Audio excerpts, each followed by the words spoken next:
saya itu kelas 2 sanawiyah, saya itu sudah dibelikan kitab-kitab sama abah tuh. Kitab-kitab abah itu kalau beli kitab itu saya lihat tuh di bak mobilnya hampir satu bak mobil itu. Kitab tuh ya Allah, itu dibaca sama abah itu ya 2 bulan 2 habis. Itu rebutan sama saya waktu itu. Maka saya dikasih sama ini baca. Dibaca makanya. Saya membaca kitab tuh dari mulai kelas 2 sanawiyah saya baca buku, baca kitab. Jadi saya sudah tahu pemikiran-pemikiran Ikhwanul Muslimin tuh, kayak model Sayyid Qutb, kemudian Hasan Al-Banna. Itu sejak dulu saya tahu. Dulu saya punya kitab dari abah saya itu.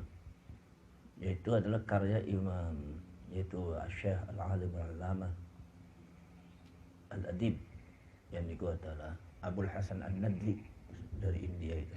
Namanya kitabnya Madza Khasiral Alam bin Hitatil Muslim. Itu saya sudah baca sejak kelas 2 sanawiyah, tapi justru boomingnya sampai sekarang. Jadi saya tahu bagaimana politiknya, ceritanya Ikhwanul Muslimin, Hizbut Tahrir itu sejak dulu saya tahu. Gelagat-gelagatnya bagaimana di Aljazair, bagaimana di Mesir, saya tahu sekali itu. Bagaimana pemikirannya Syekh Abdul Razak Naufal dari Mesir, atau Muhammad Al-Ghazali, atau Hasan Hanafi, itu saya baca-baca waktu sejak muda itu. Nah itu baca tafsirnya, bagaimana tafsirnya Hasan Hanafi di dalam memahami Alkitab. Antara kitab dengan Alkitab itu, terlepas itu benar atau tidak, tapi saya katakan Syekh Hasan Hanafi itu orang cerdas. Jarang orang cerdas seperti beliau itu. Lain kalau Abdul Razak Naufal dan Muhammad Al-Ghazali, kita masih bisa kita cerna dan masih bisa kita ron. Hasan Hanafi orangnya ijtihadnya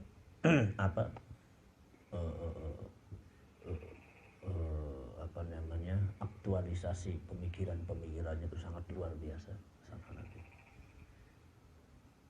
Ada beberapa inti yang bisa diambil dari Hasan Hanafi untuk kita semua orang Ahlus Sunnah wal Jamaah, khususnya orang NU. Makanya saya terapkan itu di sini. Itu sedikit-sedikit nanti. Coba bayangkan kalian kalau kalian ngaji nahwu shorof, setelah ngaji nahwu shorof selesai, nahwunya, shorofnya, ngaji usul fikihnya terbina, kemudian kalian ada pengajian tafsir dan hadis. Kalian itu jadi intelektual udah bagus nih. Kalian apalagi bicara konsep tafsir Quran nanti. Apa tadi kalau kalian baca kitab tafsir Ibnu Katsir nanti, atau Ibnu Jarir At-Tabari itu, saya kira kalian nggak usah di luar negeri, cukup di Indonesia udah cukup itu. Yang penting keilmuan.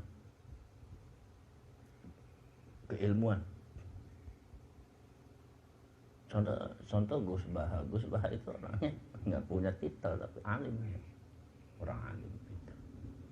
Keilmuannya muncul, jadi kalian nggak usah ingin, walaupun titel penting. Saya tuh disuruh sama Abah suruh jadi dokter, suruh jadi profesor, karena penting. Hanya untuk wasilah aja. Ilmu sih saya tetap ilmu pesantren. Cuma saya itu kalau ngaji orangnya serius, bil jiddi wal ijtihad. Saya kalau ngaji satu per satu, lafaz per lafaz, ayat per ayat, itu saya itu hadisnya Rasulullah terus.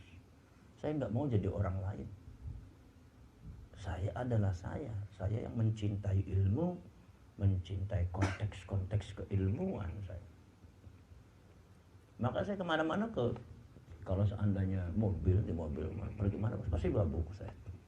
Dan saya ketika ketemu sama kiai, sama ulama-ulama yang ada di kampung-kampung itu, saya ada kitabnya, tak fotokopi kitabnya. Kiai saya minta kitab. Terus terang kalau masalah kitab saya nggak malu. Sampean punya kitab apa yang bagus? Tolong hadiah saya kitab. Dikasih ketika. Kadang-kadang, waduh Gus ini nggak ada Gus kitabnya ini, saya cuma itu. Ya udah, saya fotokopi, nanti saya titipkan, saya fotokopi sampai. Jadi jangan bosan dengan keilmuan itu. Jangan bosan, jangan malas dengan memahami konteks keilmuan. Maka dari itu yang terpenting bagi kalian itu adalah cepat menyelesaikan nahwu sorof. Nahwu sorof itu jangan dijadikan ghayah, jangan dijadikan puncak belajarnya kalian. Itu baru awal. Jangan namanya dengan nahwu awalan pertama itu. Ketika kalian belajar nahwu sorof bisa alfiyah, bisa al-asmuni, bisa khudori atau kitab Muhammad Ali As-Soban. Itu kalian tuh belum itu.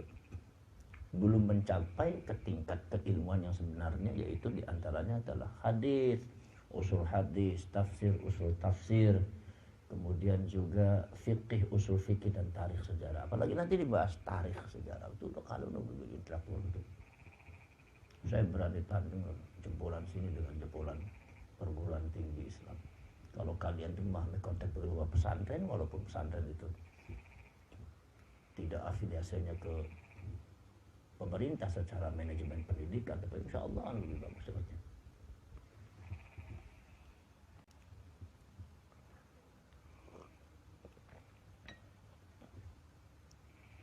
Makanya saya itu orang belajar tuh harus